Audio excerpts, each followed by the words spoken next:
নমস্কাৰ, স্বাগতম জনাইছোঁ মোৰ ইউটিউব চেনেলৰ অন্য এটা ভিডিঅ'লৈ। আৰু ফাইনেলি নটিফিকেশ্যন আহি গ'ল যে আপোনালোকৰ যি কাৰেকশ্যন আছিলে বা যিবিলাক তোমাৰ চেঞ্জ কৰিব লগা আছিলে, শুধৰণি কৰিব লগা আছিলে, সেইকাৰণে এখন নটিফিকেশ্যন মুকলি কৰিছে। অৰ্থাৎ 9 তাৰিখৰ পৰা আপোনালোকে 13 তাৰিখলৈকে কাৰেকশ্যন কৰিব পাৰিব। বহুতে এইটো কথা সুধি আছিলে আৰু এইটো যোৱাকালি SLPIB ৱেবছাইটত এইটো নটিফিকেশ্যন মুকলি হৈ গ'ল। এতিয়াৰ পৰা আপোনালোকে 13 তাৰিখলৈকে, 9 তাৰিখৰ পৰা 13 তাৰিখলৈকে গোটেইখিনি আপোনালোকে কাৰেকশ্যন কৰিব পাৰিব, যাৰ ভুল হৈ আছে আজিৰ তাৰিখত। আৰু যিহেতু আজি 8 তাৰিখ হৈছে, 8 তাৰিখ আজিৰ পৰা তোমাৰ এপ্লাই বন্ধ আৰু এতিয়া অকল কাৰেকশ্যনেই হ'ব। এতিয়া কোনোবাই এপ্লাই কৰিম বুলি ক'লেও হয়তো চাগে নোৱাৰিব। এইটো হ'ল তোমাৰ SLPIB ৱেবছাইটৰ নটিচ।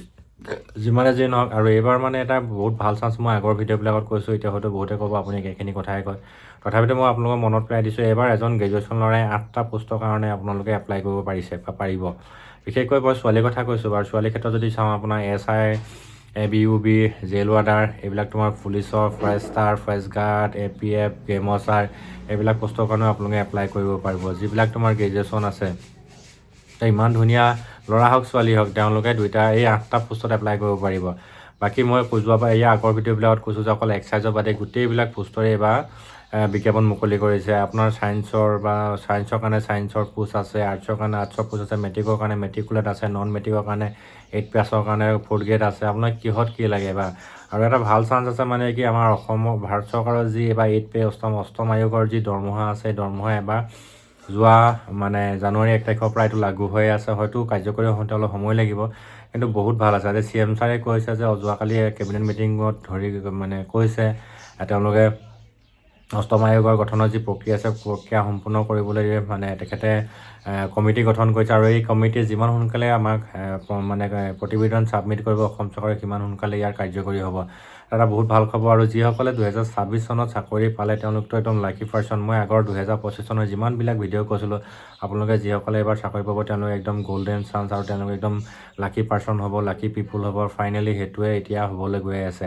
আৰু ইনকেছ যদি তোমাৰ ফিউচাৰ যদি BJP চৰকাৰ আহি যায়, কোন চৰকাৰ আহে সেইটো মই কৈ নিদিওঁ, মই পলিটিকেলৰ কথা মই নধৰোঁ বা মই পলিটিকেলৰ কথাটো আনিব নিবিচাৰোঁ। বাই চান্স কৈছোঁ, যদি BJP চৰকাৰ আহে, তেতিয়াহ'লে কোনো চৰকাৰী কৰ্মচাৰীখিনিৰ কাৰণে কোনো অসুবিধা নহ'ব। যিহেতু তেওঁলোকে ৰানিং চৰকাৰ থাকিব, তেওঁলোকৰ কোনো ছিষ্টেমটোতো তেনেকৈ ইমান চিন্তা কৰিবলৈ বিষয় আহি নপৰে। যদি চেঞ্জ হয়, তেতিয়াহ'লে অসুবিধা এটা হ'ব।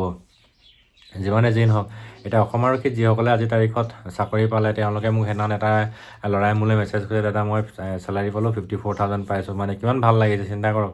হয়তো তেখেত ধনী দুখীয়া মই সেইটো ক'ব নাযাওঁ। যদি তেখেতে অলপ যদি প'ৰ ফেমিলি হয়, তেতিয়াহ'লে এই 54,000 বহুতখিনি কৰিব পাৰিব। ঘৰখনৰ হয়তো মা দেউতাকক টকা কিবা এটা সাঁচতীয়া টকা এটা ৰাখিবলৈ দিছে বা মাকক কিবা এটা কিনিবলৈ দিছে, কিমান আনন্দ লাগিছে ভাবি চাওক। গতিকে এইখিনি কথা আপোনালোকে ধৰিব, খুব ভাল পজিটিভলি চিন্তা কৰক। আপোনালোকে ইণ্টাৰভিউ যেতিয়াই নহওক লাগিলে, কিন্তু এতিয়াৰ পৰা ফুল প্ৰিপেৰেশ্যন কৰি যাওক। বহুতে সুধি থাকে, দাদা চিলেবাছ দিব, চিলেবাছৰ ভিতৰত মই নেক্সট ভিডিঅ' আনিম বাৰু।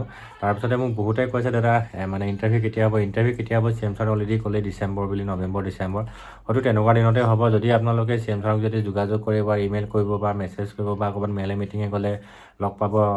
এইটো আপোনাৰ নতুন চৰকাৰ গঠন হোৱাৰ পিছতে মে' মাহত যদি কোনোবা যদি BJP চৰকাৰ আহে, তেতিয়াহ'লে CM ছাৰক ক'ব, ছাৰ আমাৰ সোনকালে ইণ্টাৰভিউটো পাতি দিয়ক, আমুক তামুক। আৰু এইবাৰ অসম আৰক্ষীৰ যিটো ট্ৰেইনিং হৈ আছে, ট্ৰেইনিংটো খুব ফাষ্ট হৈছে। আমি যেতিয়া ট্ৰেইনিং কৰিছিলোঁ দেৰগাঁৱত, তেতিয়া আমাক 3 মাহলৈকে তোমাৰ ফুড ড্ৰিলখিনি দিয়ে, তাৰপিছতে আমাৰ আৰ্মছৰ কাৰণে ক্লাছ আৰম্ভ হয়। এতিয়া দেখিছোঁ 1 মাহ 1.5 মাহ হৈছে, 1.5 মাহতে আৰ্মছৰ ইছ্যু দিলে, আৰ্মছৰ ক্লাছ চলিলেই। গতিকে হয়তো আজিকালি যিহেতু চব আপডেট হৈ আহি আছে, সেইকাৰণে চাগে ট্ৰেইনিংটো 9 মাহৰ ট্ৰেইনিং ঠাই কমো হ'ব পাৰে বা অন্য কিবা এক্সট্ৰা ট্ৰেইনিঙো দিব পাৰে। সেইকাৰণে কিন্তু খুব ফাষ্ট হৈছে। যিমান যি লাগিছে ভাল লাগিছে। যিখিনি ল'ৰাই কষ্ট কৰিলে তেওঁলোকে সাৰ্থক হ'ল, আৰু যিসকলে নাপালে তেওঁলোকেও মন বেয়া নকৰিব, আকৌ পাবলৈ চেষ্টা কৰক। আৰু এতিয়া যিখিনি কাৰেকশ্যন আছে, সেই কাৰেকশ্যনখিনি খুব ভালকৈ কৰক আপোনালোকে, যাতে এটাও ভুল থাকি নাযায়।